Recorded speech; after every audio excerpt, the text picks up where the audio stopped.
March 19th, 2023.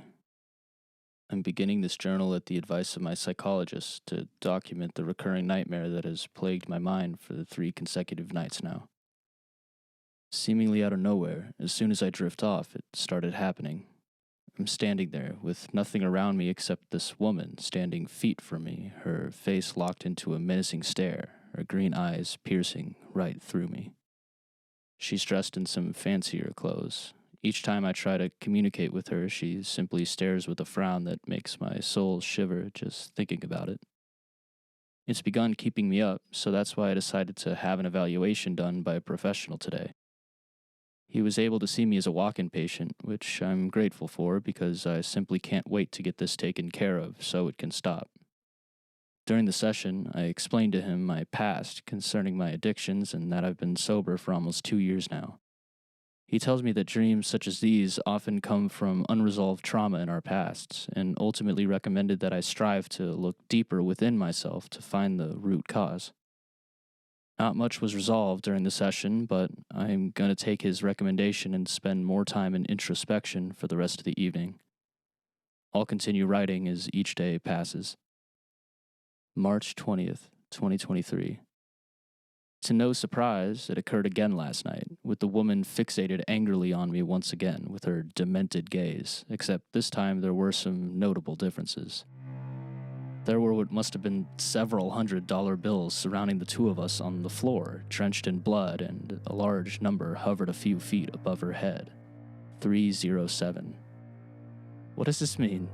What do you want? I said, trying my best to keep my voice steady. But she just continued glaring, a fiery rage built up just behind those eyes, ready to spill out at any instant. I woke up in a sweat and laid in bed, trying to figure out what it all meant. It didn't take long before I realized that the significance of the number 307 was that it was an apartment number of a place I had lived at about 5 years ago, in Johnstown, Pennsylvania. I ultimately decided to give an old friend, Dave, a call. I was hoping it wouldn't be weird because we hadn't spoken in years. We both partied very frequently when we lived in Johnstown, but after I'd moved away, we pretty much went our separate ways. But he was happy to take the call, and we decided to meet for coffee at an old diner in Johnstown later. I got in my car and embarked on the 3-hour drive to meet him there. When I finally arrive, I walk into the diner. Dave's seated in a corner booth and gets up to greet me, excitedly. "Terry! Hey, man!" He starts as we shake hands. "How have you been? God, it's been years." "I've been all right," I say with a smile. "Just keeping busy. What about yourself?" "Oh, you know, man, just staying alive," he says as we sit down. It's nice to see him again after all this time. We order our coffee, and after some more catching up about sobriety and life's happenings, I get right down to what's been going on. I explained to him the dreams I've been having and what the doctor had said about unresolved trauma. "Your old apartment number," he says after I describe what I saw last night. "Yeah, and that's what led me back here today. Do you think there's anything to it?" I ask. He thinks for a second and says, "I don't know, man. It might just be a random thing. You know, the mind is a weird place sometimes, and I don't know if I buy all the deeper meaning bullshit everyone goes on about when it comes to dreams." To this, I can't help but crack a smile. It's good to see that Dave is still just as straightforward as he always was.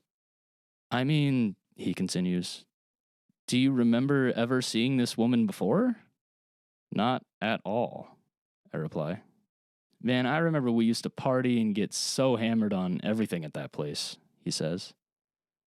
"Maybe she stopped by one of the parties or something and you subconsciously hold some memory of seeing her or something. Or maybe not. I don't know. Either way, I don't think it's something to stress about. It's only been a few days, right?" "Yeah," I say. "Then just leave it all alone, man. Focus on something else in the meantime, and I'm sure the dreams will stop soon. You know, I mean, they have to, right?" "Yeah, you're probably right," I reply. Afterwards, we talk some more, reminiscing on the good times we'd shared together in that town before we exchange goodbyes. "Keep in touch, asshole," Dave says with a smile. When I got into my car, I decided to drive down my old street, Wilmington Road. I cruised down past the familiar potholes and dull-colored buildings I remembered so well until I got to the parking lot of my old apartment building. And there it was, apartment 307. I sat there alone for a moment, taking in the surrounding area, sights, smells, feelings. I thought that being there in person might help jog my memory of who that dreaded woman was, if such a memory even existed. Dave is probably right, I thought to myself. There's likely nothing more to this other than an imagination run wild. After about 20 long minutes of contemplation, I backed out of the apartment's driveway and drove back home, allowing the radio to flood my ears and hold my focus.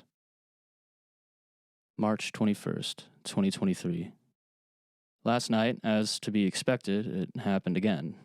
Standing before me, her crystal green eyes cutting through mine, she broods on, surrounded by the blood-soaked dollar bills on the floor with the black number hovering above her head. Though I feel a familiarity with the scene by now, I never can seem to get past the initial shock I feel once this hell begins. I gain my composure and open my mouth, but this time, before I can say anything, I hear a loud, single bang. At the same time, a hole about the size of a dime opens up at the center of her forehead, oozing thick, frothy blood slowly trickling down towards her face. Unlike myself, she is totally unfazed by this, her hardened, demented gaze remaining aimed at my startled expression. I jolted awake. A gunshot, I thought. Could this be a new piece to the puzzle?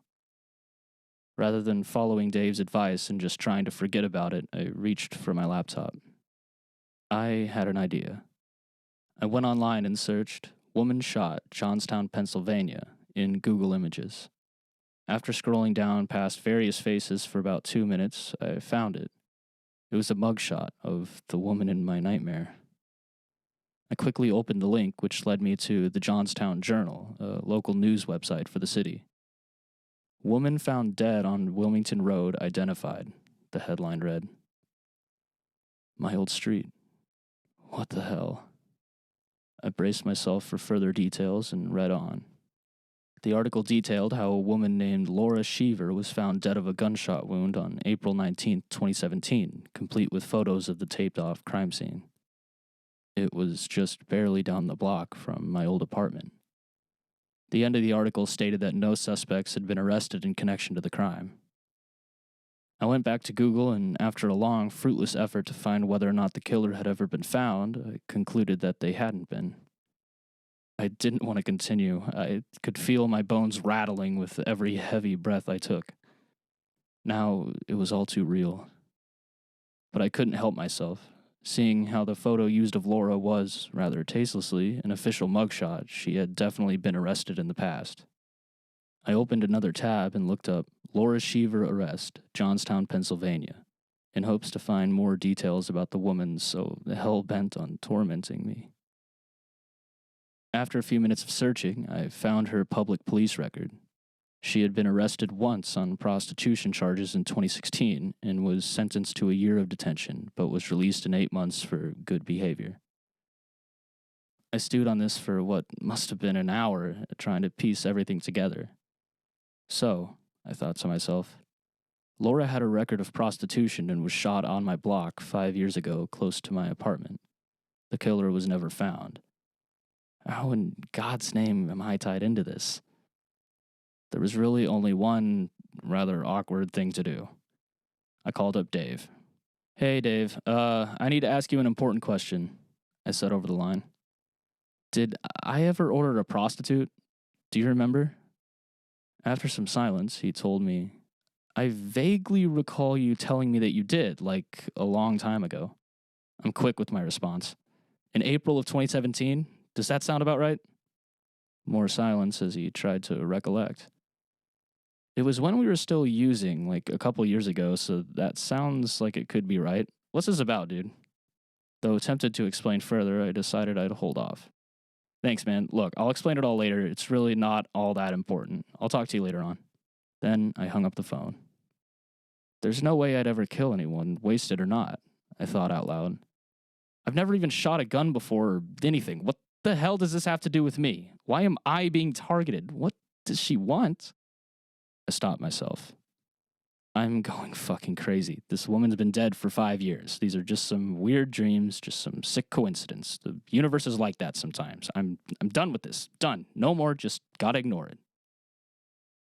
March 22nd, 2023. My attempts to ignore the problem away again proved to be futile last night.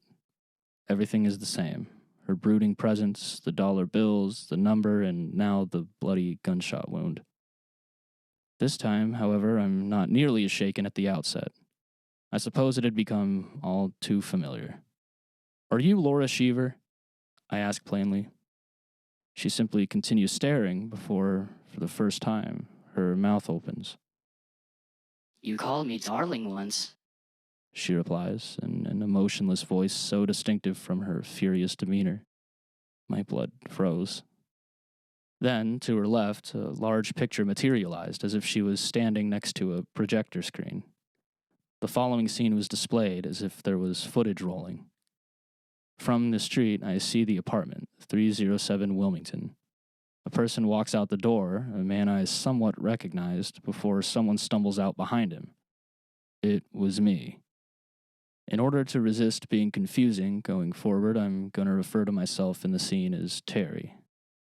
Hey, thanks for everything, man, the first person says. Hey, don't mention it, dude, Terry replies, slurring his words heavily. Next time, though, I'm gonna win. Learn the hands first, then we'll talk, the guy says, laughing. It was a poker night. I used to host those every couple of weekends. The scene speeds up as the man walks away. I look over at Laura, and she's still maintaining that evil, unflinching glare. I look back to the picture. The scene was now playing at normal speed as a woman in fancy clothes was walking up towards my apartment from the sidewalk. It was Laura. She gave 4 distinct knocks on the door. Seconds later, the door opened and Terry stood in the threshold. Darling, is that you? Terry asked while smiling sheepishly, still slurring his words. Laura smiled back and replied, You follow the rules well, before going inside. The scene paused. I looked over at Laura, astonished by what I had just then remembered. I found you on a website under the name Darling. Laura said nothing and continued glaring. I looked back at the picture and the scene resumed. It skipped forward what must have been about an hour after she'd entered the apartment. The door opened and Laura walked out to the sidewalk, adjusted her coat, and continued walking away, down the sidewalk. When she was what must have been about 50 feet from the apartment, a man wearing dark clothes and a ski mask appeared out of a neighboring house's yard and approached Laura, who stopped in her tracks, right on the edge of a glow from a street light above. All right, the purse, now, the man said before brandishing a gun. Laura, frozen in place, started crying before the thief slapped her. Quiet, hand it over. Laura shakily took the purse off her shoulder and gave it to him. As he's rummaging through it, Laura turns her head towards the apartment she had just left. Terry is seen peering out through the blinds with a terrified look, witnessing what was happening from afar. The thief looks up towards Laura, and Terry quickly disappears from the window to avoid being seen by the thief as a witness. Hey, the thief said, startling Laura, who immediately turned her head back to him. Eyes over here. As he returns to sorting through the purse, Laura slowly brings her hand down to her pocket. She quickly pulls out a pepper spray bottle, but she's a little too late. When she brought her arm up, the thief had already dropped the purse and the gun had replaced it in his hands. Laura's fight or flight kicks in, and without another thought, she dashes back towards the apartment again, screaming for someone, anyone, to save her from what was happening. Predictably, the help unfortunately didn't come. The thief delivered one shot to the back of her head before grabbing the purse off the ground and taking off running into the yard away from the street, leaving her laying face down on the pavement. Then the scene stops and the picture disappears. I'm visibly shaking, at a complete loss for words. Laura's scowl is still unwavering. Look, I couldn't have done anything, I sputter. He would have shot me too. Laura is completely unmoved, glaring on. What? What do you want from me? I plead. Revenge! She bellowed with a voice that echoed from far within the deepest pits of hell. In one fell swoop, her arm comes up, a pistol having suddenly appeared in her grip. Eyes wide, I raise my hands up by my ears and start walking backwards, crying softly as Laura now slowly creeps her way towards me, her pale lips quivering with white-hot fury. My foot snags on something as I'm retreating, and before I know it, I'm on the ground. I turn my head to find a propane tank. I looked back at Laura, who's now standing over me. Her eyes go to the propane tank, then back to me before she pointed the gun towards the tank. Then there was a loud crack and a blinding flash of light, and everything went black. I don't remember much after that, except through blurry, cloudy vision, I was being slowly dragged from a giant red-orange glow, inching increasingly further away. I don't know how much time had passed before I woke up in a small white room tucked into a soft bed. I look to my right and I see an IV tube plugged into my arm. The left side of my body is entirely covered in bandages. I attempt to move my left arm and experience a sharp, all-consuming pain that causes me to cry out. "Easy," a soft voice says. I look over to see a nurse with a tender smile sitting at a computer. I have a million questions, but before I can utter a word, 2 men in police uniforms walk into the room. "You're awake," one of them says while taking a seat next to me. "Mr. Terry Abrams, do I have that right?" he asks. I nod slowly. "I'm Officer Daniels, and this is my partner, Officer Morris." He gestures to the other officers standing by the doorway, who gives me a pleasant nod. "We're members of the investigations unit. What all do you remember?" There's a moment of silence. What the hell am I going to tell them, I think. Surely I'll be committed to a psych ward. "Nothing that could have led me here," I respond carefully. He seems to believe me as he nods slowly. "Your house was burnt down. We have units currently on site, but it doesn't look like much survived the fire," he says directly, but with a face of empathy. I try to soak it in. Everything I own, gone. I nod to show that I understand. "Do you know what might have caused the fire?" I ask. "It appears as though a gas pipe had burst directly underneath the master bedroom. What could have directly caused this is still being investigated." I briefly consider everything before saying, "Officers, could you leave me for now? I need some time." Daniels looks at Morris and then back at me. "Sure thing, Mr. Abrams. Get some rest, okay?" I nod with a feigned smile as the investigators move to leave the room. "Oh, by the way, I almost forgot." Daniels reaches into his pocket and produces a notebook. "This was recovered from the scene. You'd apparently told the firemen carrying you out to grab it if they could." He places it on the bedside table. "The journal," I think, bewildered. "Thank you, officers," I say. After they leave the room, I call out, "Hey, nurse?" "Yes, Mr. Abrams?" the nurse says as he comes back into the room. "Could I please borrow a pen?" My request was granted, and it is with my one free hand in this hospital bed that I am concluding today's entry. I pray with all my might that this is now over. I hope to God that she is finally satisfied and that this won't be my final note. But in any event, there's nothing to prevent my eyes from eventually closing again.